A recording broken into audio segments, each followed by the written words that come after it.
This is the Good Government Show. The Indian Health Service, our overall mission is to raise the health and well-being of Native American tribes to the highest level possible. We're able to actually address projects that were not considered economically feasible before. No solution is going to be all positive. You know, there's give and take. There's risks. There's risks in every single solution. You're working with them to help them find the best solution. You're not telling them what the best solution is. I think I would want people to know that there are really great ways to serve the public in government. Imagine you get a note from your mother telling you not to drink the water today. That's what happened to today's guest, and now her job with the Indian Health Service is to make sure everyone has clean water. Welcome to the Good Government Show. I'm Dave Martin. First, right now, wherever you are, subscribe to our show. Now follow us on your favorite social media site. Now that you've subscribed and liked us, share us. All right, good. Thank you.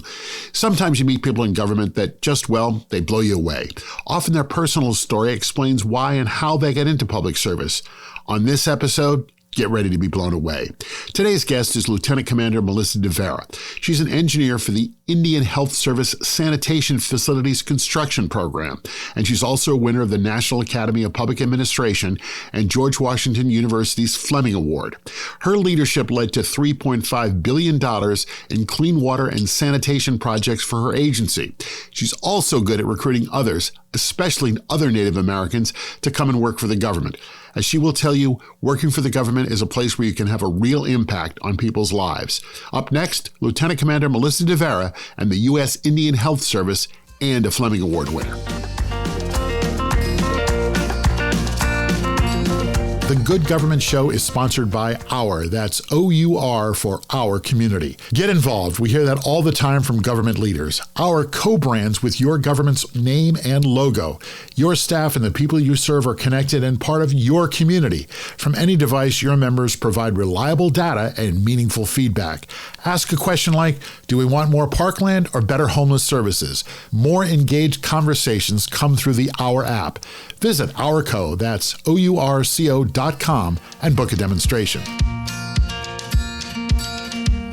Once you wrap up this episode of the Good Government Show, give a listen to our friends over at Good News for Lefties. This daily podcast highlights news stories that show there's more good news out there. Other people in government are really trying to do the right thing. That's Good News for Lefties. Listen where you're listening now. Welcome to the Good Government Show. I'm happy to have with me Melissa De Vera. She is the Assistant Director of the Division of Sanitation Facilities Construction with the Indian Health Service. Did I get it all right? Yes, you did. Lieutenant Commander yes. De Vera. Lieutenant Commander De Vera in the National Health Service. You're an engineer. I am. You are. And you won an award. We're here at the Flemming Awards. We're here at the National Academy of Public Administration's Flemming Awards. And you're an award winner. Congratulations on your award. And as I understand it, it's for two things: sanitation, clean water, and getting people to become also members of the Indian Health Services, correct? Correct. All right. Why did you get involved in sanitation? What was it about sanitation that you said, this is where I want to spend my career? Well, drinking water and wastewater and solid waste are very glamorous. Very glamorous. Very glamorous. Being sarcastic, of course. You must be fun at parties when people say, what do you do? I know.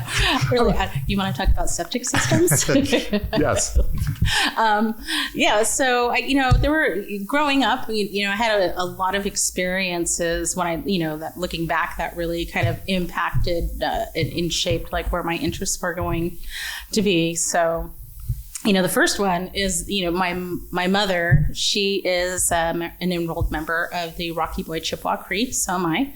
But she was actually born outside of Great Falls, Montana. Right. At Hill 57.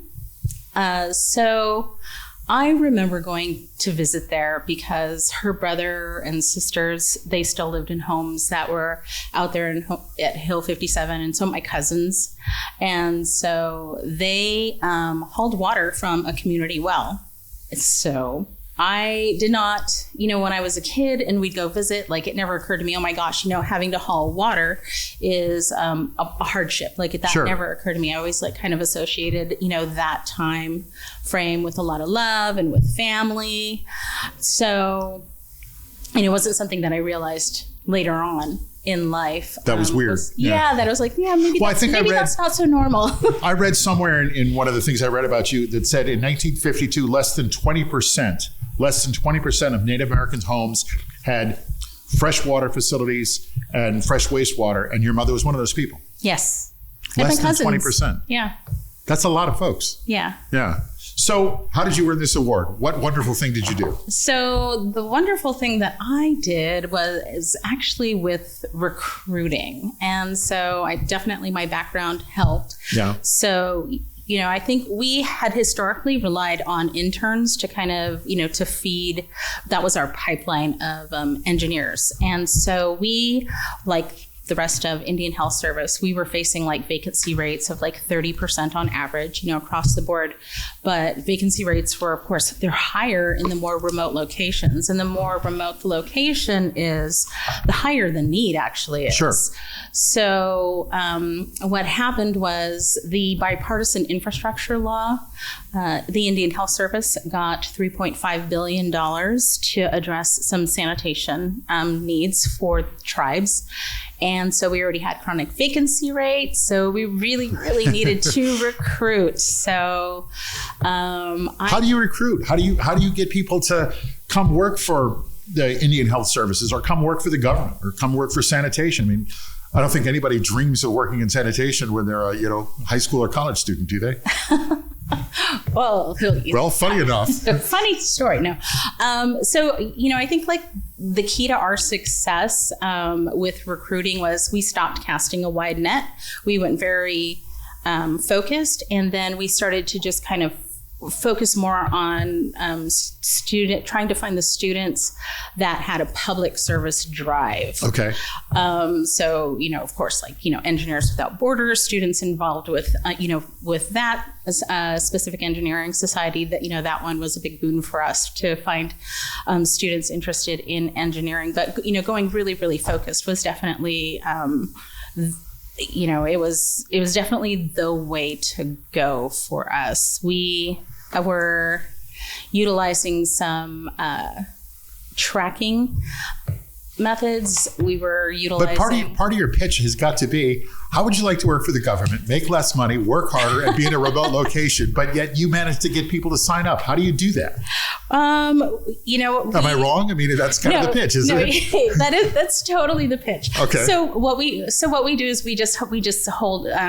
We have a lot of teams, or we have a lot of partnerships and a lot of teams, and we hold a lot of recruiting virtual recruiting events, and Sure. we just really talk about what we do, and the students kind of tend to they find their they either come back and attend additional recruiting sessions and then eventually apply, or they're like, this isn't for me. So yeah. Yeah. And the funny thing is that at the end of towards the end of the summer, after when the students have done their internships, we have them present, right? They do like a 5-minute presentation, and you can always tell who was a good fit because they'll say something like, my favorite was the wastewater lagoons, or my favorite was the septic system. They're winning their way to your heart with those. Yeah. Right? You're like, no, that's an environmental engineer. Okay. We got that one. All right. Yes. But I mean, I want to get back to what I said because, you sort of said that's correct. You're working for the government, you're going to work long hours for less money at a remote location, and yet you make it attractive. We're just trying to find the mission-driven students, and we're just really focusing on them. There's a lot of them out there, and so I think that it's really important to be able to give them this, 2 to 3 month experience so that they can check and see if this is for them. We have had a couple students come through, and in the end they were like, you know what, this wasn't for me, but it was one of the best experiences of my life. You're going to deny this, but you must inspire some of these students.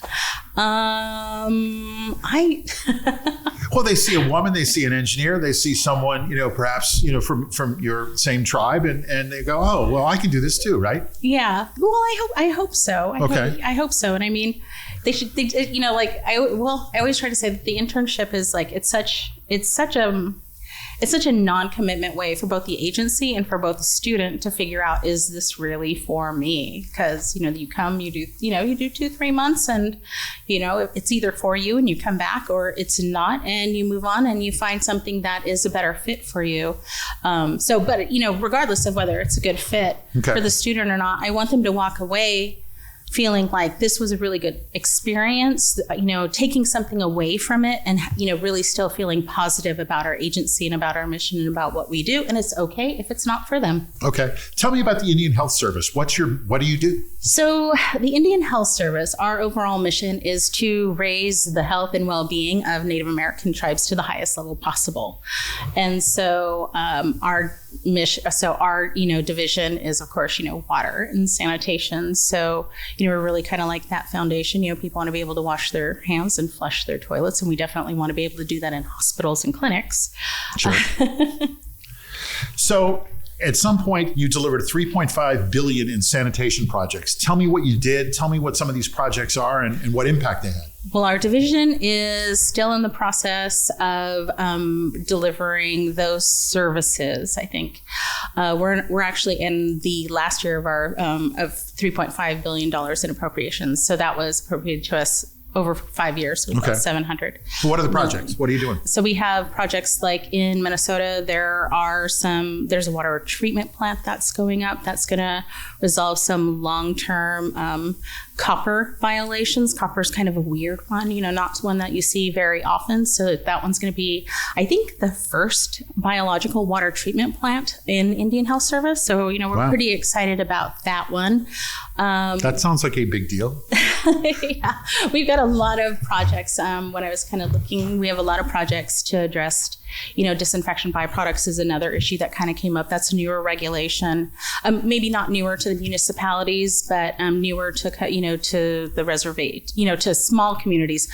A lot of the issues that our tribes face, because they're very small, very rural, are very similar to small towns. Sure. Also. So, the disinfection byproduct rule really didn't kick in until like around 2013-ish. Don't quote me on that.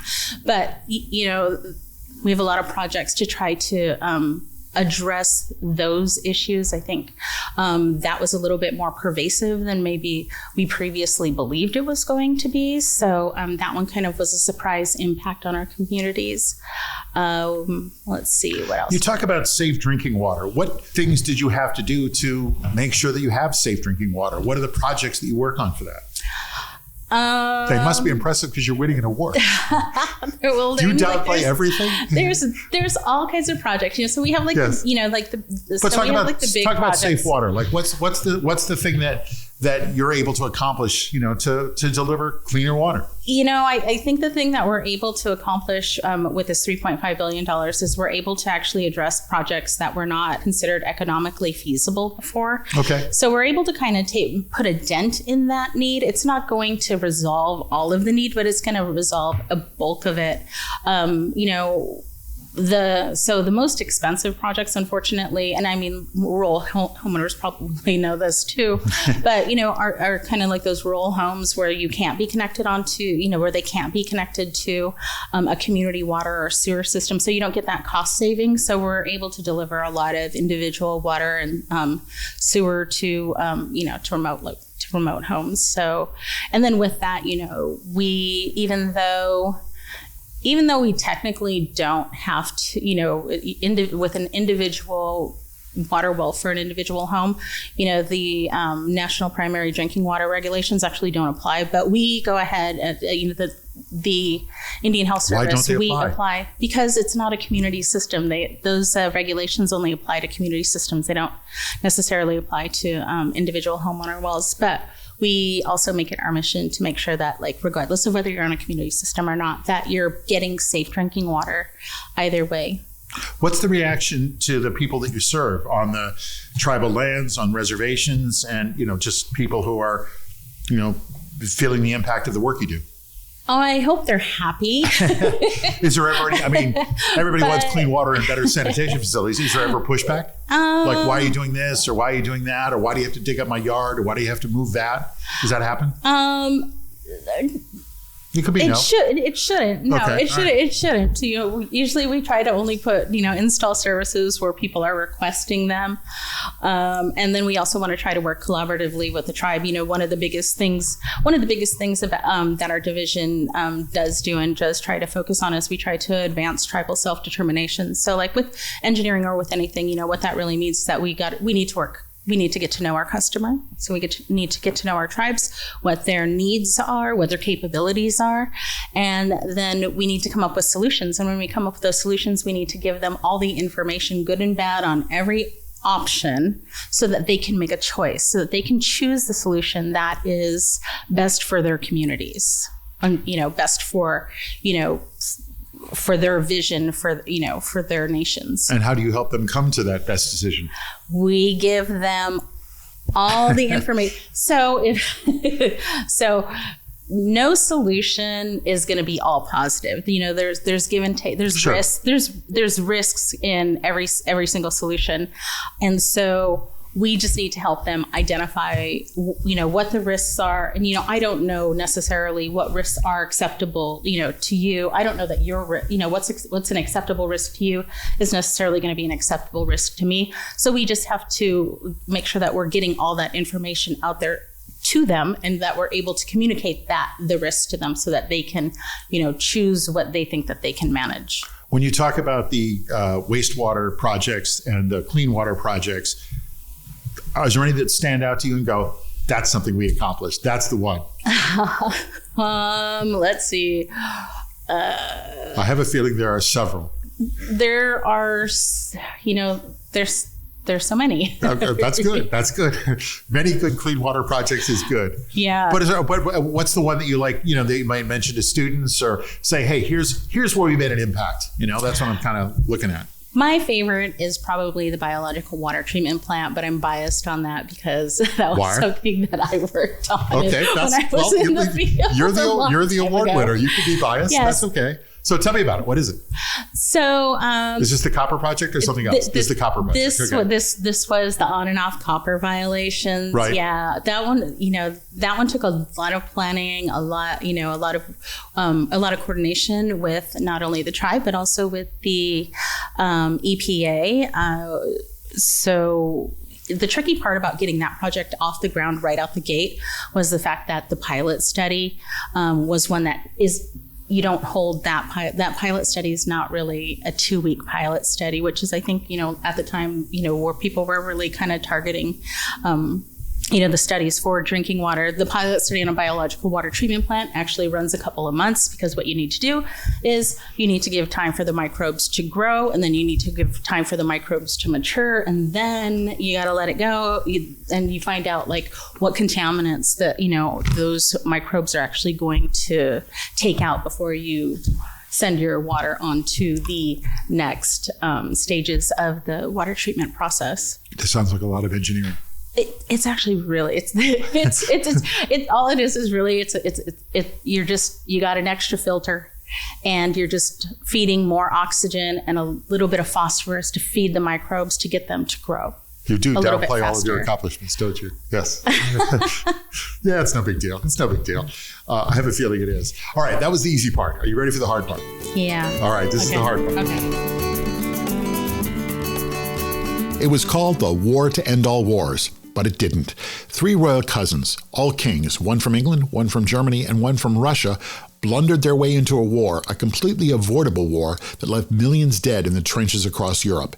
Good Government Show executive producer Jim Ludlow details the blunders, mistakes, and bluster that started World War I that didn't end all wars. The book The Royal Cousins details the events and creates an alternative history. Imagine if World War I never happened. It didn't have to. Just read it yourself. Download the book today on Amazon. It's just 99 cents and a timely look at history.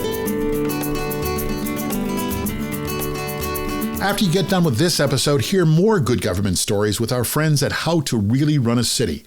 Former mayors Kasim Reed of Atlanta and Michael Nutter of Philadelphia, and their co-host, journalist and author Larry Platt, talk with guests and other mayors about how to really get stuff done in cities around the nation. Check them out where you're listening now or through their nonprofit news site, thephiladelphiacitizen.org/podcasts. Lieutenant Commander Melissa De Vera, you work for government, you work for the Indian Health Services. Define good government. What is it?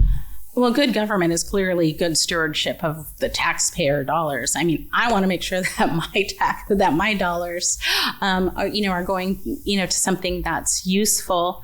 And so I think I touched on it a little bit earlier, and that's really making sure that, when you're working with communities, whether it's a tribal community or not, that you're understanding what their problems are. You're understanding what their capabilities are, what their resources are, and you're working with them to help them find the best solution. You're not telling them what the best solution is. You're providing them the information, and you're educating them to the point where they can make those decisions for themselves. And I think that's when you get that kind of buy-in, I think that we can be really confident that our taxpayer dollars were spent appropriately and in the best way. If people are frustrated with government, and I have a feeling that probably in the Native American tribes on some of their tribal lands, they're a little bit frustrated with government. What should they do, specifically as it relates to, the Indian Health Services? What should they do? Well, I guess you've got to really figure out where you're frustrated. Like, I would hope that, I before I was in this position, I was a district engineer for Minnesota. Okay. And so if there was like an individual homeowner that was frustrated with the government, frustrated maybe, with not getting service, I would hope that they would, come to us directly and, give us an opportunity to kind of understand what the situation is, and to kind of figure out, are we a resource that they can utilize, or, do we need to help direct them to another resource? So I think I might be a little bit more on the grassroots level. I'm like, just come talk to me. I'll come help you out. All right. We'll put your number in the show notes, so people can just call you up. That'll be great. So, you talked a little bit about this, your background with, the fact that, some of your family didn't have clean water, but what drew you to public service, and what inspires you? I think just knowing that what we do can improve people's lives. And I mean, like, it can improve their situation, and just knowing that, we can make a difference, and that we don't really need to have to know that person. I think that is one of the things that draws me to public service, is that I can kind of like help somebody, but I don't have to like, know the person. They don't have to call you. Yes. Yeah. Like, I'd probably make a terrible nurse. All right. Who inspires you? Well, I would say my mother probably inspires me. She's been in federal service for like decades. What does she do? I can remember. She's a security manager on a naval base now. But, I remember she'd worked her way up. Like, I believe she started like as a GS 2 or 3, like a GS level I didn't even know existed. Okay. And so, I think that she inspires me, and just kind of, watching her stick with the government, with government service for so many years. I think that is really inspiring, and I'll probably only like make half the years that she did, but, I think my mommy. All right. You're not the first person to say their mother. Were you student council president or anything like that when you were in high school or in school? Absolutely not. No? I was probably so unpopular. Oh, I'm sorry. Well, I doubt that. But did you always think that this is where you would wind up in public service? Or did you, you're an engineer. Did you think about, Absolutely not. Yeah. No, I had no clue. I had absolutely no clue that this is where I was going to end up. I actually didn't know what I wanted to do, and I just started taking classes at the community college. Okay. I didn't know exactly. I was like, I didn't know what I was good at. I didn't know what I liked. I really didn't take much away from my high school experience. All right. So I felt like I almost had to like redo it again. And I was actually pretty good at math, and then things just kind of developed there, and I made a lot of friends in my math classes. Okay, right. And I'm still friends with today. You became more popular. Good. All right. Yeah. What would you like people to know about government and the Division of Sanitation at the Indian Health Service and Indian Health Service? What would you like people to know about what you do in government? I think I would want people to know that there are really great ways to serve the public in government, and that the services, like, I don't think anybody thinks very often, what, I want to do water and sewer and I want to do it for the government. But those jobs, they're out there. I would say, like, definitely, if you're struggling in any way, shape, or form to, like, find satisfaction, there's probably a government position out there or a government job that you can do that will bring you that that satisfaction. There's just so much good that I think that government workers do, and they do it just in so many different facets. Well, you're an award-winning recruiter, so I guess you're right. You're from Minnesota. What's the dish of Minnesota? What's your favorite dish up there? What do you eat when you're going out? I'm a transplant. Oh, all right. But let me tell you, you can't leave here without the wild rice is phenomenal. Like, yes. I didn't, this is real wild rice. Like, definitely make sure you take some home. Okay, wild rice. Yeah, wild rice. Well, that is what Minnesota. One of the things Minnesota is famous for. What do you do for fun? This. No. Get awards? That's fun. Yeah. Sure. All right. I'm with you. I spend a lot of time with family. Okay. All right. This is the Good Government Show. We always try to end it with a good government story. Tell me about something that that you were able to really feel like you made a difference in your community. With the recruiting, I it was one of those, like, man, this just seems like it's too good to be true. It's like kind of just fun, but. I got to one of the recruiting events that I went to was, an American Indian Science and Engineering Society recruiting event. And I ran into, a lot of students there, and I got to talk to them, and I got to convince them that they were eligible for our internships, and I got to convince them to apply. And, that was really satisfying. It was really satisfying to hear how well they had done. But I don't think that it really hit me that that I can make a difference in the community until they returned one in particular returned for a second internship.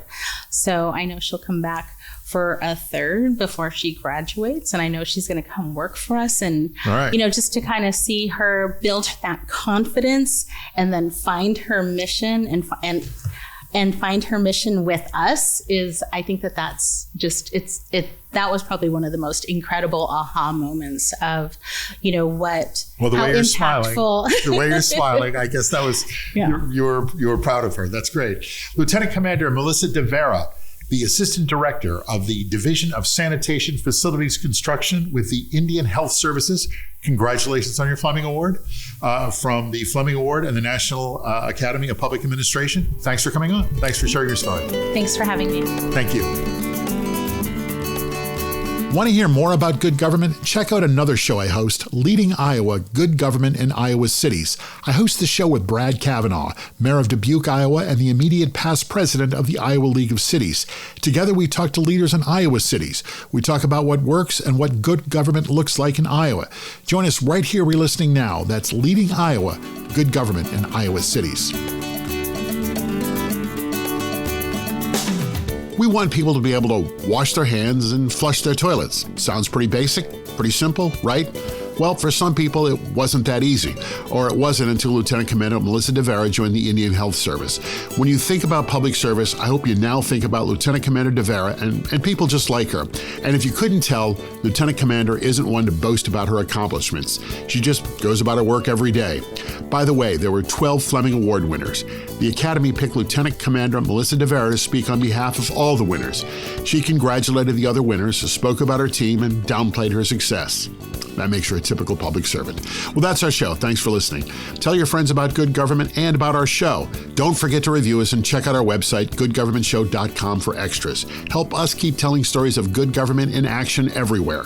Join us again for another episode right here. I'm Dave Martin, and this is The Good Government Show. The Good Government Show is a Valley Park production.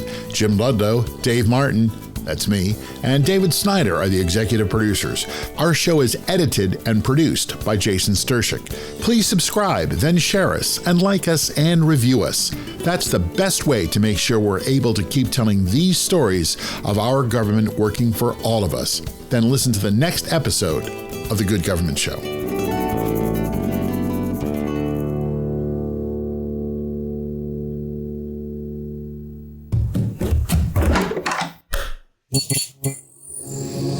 This podcast is part of the Democracy Group.